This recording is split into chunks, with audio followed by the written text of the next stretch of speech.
on from the parachute emerger, we're next going to tie the soft hackle emerger. We'll start off by getting our hook in the vise. Again, we're going to use that scud or caddis curved hook. Again, you're going to want your hook eye down. This makes it a lot easier to tie in your tail. So we'll get our thread in here. And as I'm winding my thread back, as you can notice on this curved hook, a nice thing to have is a high quality bobbin with a ceramic tip in it, just like this stonefly one. It just makes life a little bit easier working in a confined area like that. Now what we're going to do is tie in the tail. For the tail, what we're going to be using is some soft hackle. You can use partridge if you want, but we're going to use some hen neck, and this happens to be coming from whiting. This is a brown color. So we'll just snip off the marabou area. And I'm going to pull off a few fibers here. Probably hard for you to see it there. And we'll just tie that in by the butt. And as you notice, I just set the excess hackle down, and we're going to be using that a little bit later up in the thorax. Once we have our tail in there, we're next going to move on to the body. For the body, once again, we're going to use the D-rib. The reason I like to use the D-rib, other than the fact that it has a very natural look to it, and it's pretty translucent, as I'm sure you can tell from the viewpoint of this camera that we're using, which is called the POV camera. Just gives you a lot more detail and lifelike appearance to the fly. Make sure it's in there good. And we're just going to wrap that body material forward just like we've done on the last flies. If for some reason you decide you don't want to use D-rib, another alternative is micro tubing or even a goose or turkey biot. I prefer the D-rib because since we're tying this on a curved hook, that means I'm going to want the butt end of this fly to sink below the surface while the thorax area remains above. And since this is a solid material, it's going to be a little heavier, thus letting the butt end of the hook sink below the surface. So now that we have our body on, here, we're ready to stand this hook up a little bit, so we can work on the thorax area. To start with, we're going to take our hackle that we used for the tailing material, which is a soft hackle, and we'll just even that up a little bit, like so, and we'll get that tied in. Since these colors are kind of blending together a little bit, because we're using a tan color, I mean, it's real nice to have a light that shows true color, like this aught light, which just makes fly tying a lot easier. Now that we have the thorax or the hackle in, we're ready to do the thorax. And once again, we're going to be using some microfly dubbing. Since we're doing this in a tan color, this will make a good representation for a calabatus.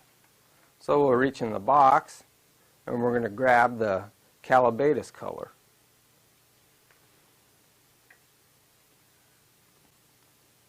So we'll just add a little dubbing at a time here. And if you want to make your dubbing a little tighter, just put some dubbing wax on your fingers before you start spinning it on like this. Or you can just use some old saliva and it'll tighten it right up for you as well. We'll build up our thorax. Just basically making things look a lot neater.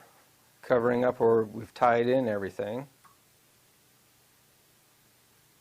just like so. Now we're going to wrap the hackle through the thorax.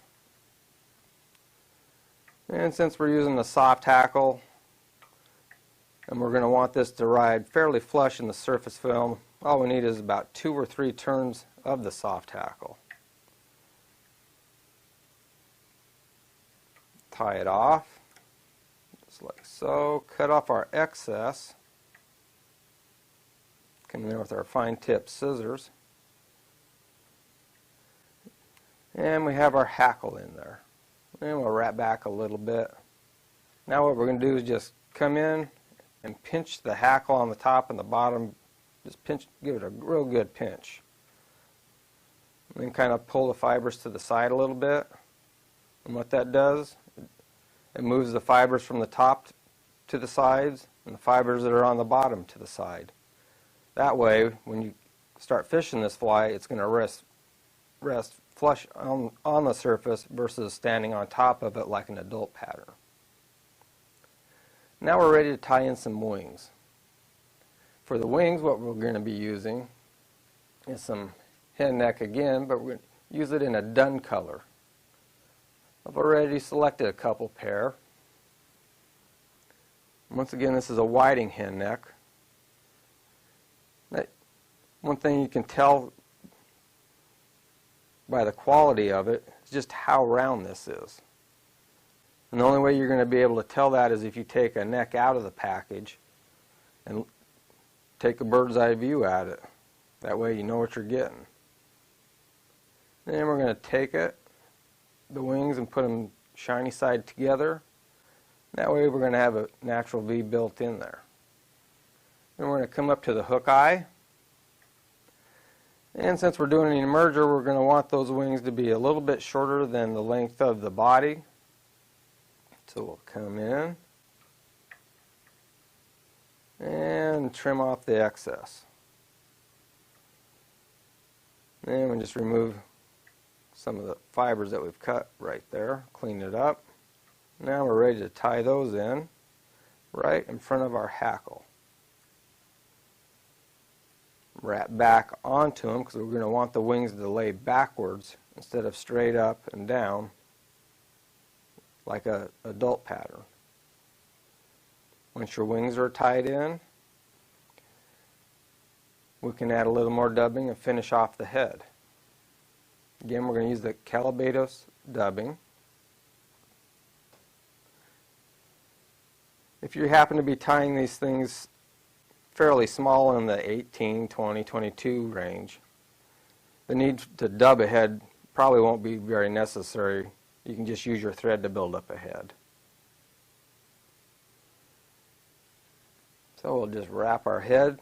What that does just cleans the fly up a little bit. It makes it a little more presentable and makes your flies look a little better in your box versus your buddies. So once we got our dubbing in there, we'll be ready to finish it off.